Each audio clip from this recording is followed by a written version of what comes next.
few minutes, we're going to take a look at how easy it is to find your images based on the filter settings in Lightroom. So in this folder of images, if I scroll down, we can see that I have given some of the images 1-star ratings. What I'd like to do is I'd like to quickly see all of the images that have 1 stars. So while I'm in the grid view, we can see the options for different ways to filter across the top. If the filter bar isn't showing, it might be that you've inadvertently tapped the backslash key. If so, just tap the backslash key again in order to reveal it. Then, to filter based on stars, I'll click on the attribute option and then click on 1 star, and we can see the results in the grid below. Now I could quickly go in and select those images that I like and give them 2 stars if I want to promote some of these. So I'll just select a few of them and then give them 2 stars by tapping the 2 key. Now if I want to filter on 2 stars, because right now you can see here that I'm actually filtering on 1 star or greater, but if I want to filter on 2 stars or greater, I simply click on the second star and we can see the results of that filtering. If I want to turn off the filter, I simply click None.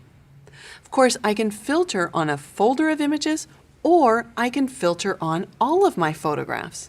In this case, I'm going to move over to the catalog area and click All Photographs. Then when I click on the metadata area in the filter bar, we can see just how powerful filtering can be. For example, I can filter based on date. So for example here, let's say I want to view only the images that I took in 2013. Or maybe 2014, or maybe just on February 3rd. Let's back up to 2014, and then we can see that I can narrow down or refine that filter based on a specific camera.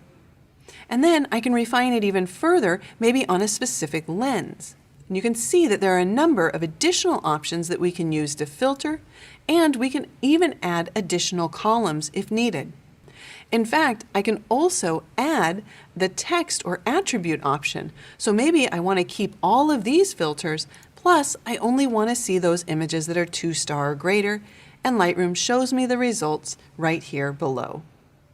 So as you can see, filtering is extremely powerful in Lightroom. And in fact, if we were going to filter on specific attributes over and over again, then I would use this drop-down menu here to save the current settings as a new preset.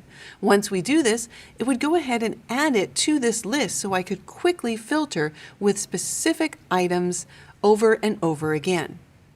One other thing to point out, I'll click None here to remove the filter, and then down on top of the film strip, you'll notice that I can also filter on a limited number of attributes such as stars or custom filters like any presets that I've saved.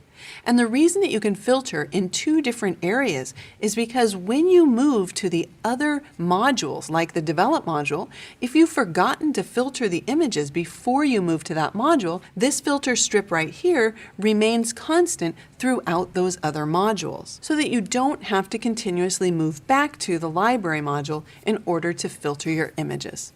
So there you have it, an easy way to filter your images in Lightroom. My name is Julianne Kost. Thanks for watching.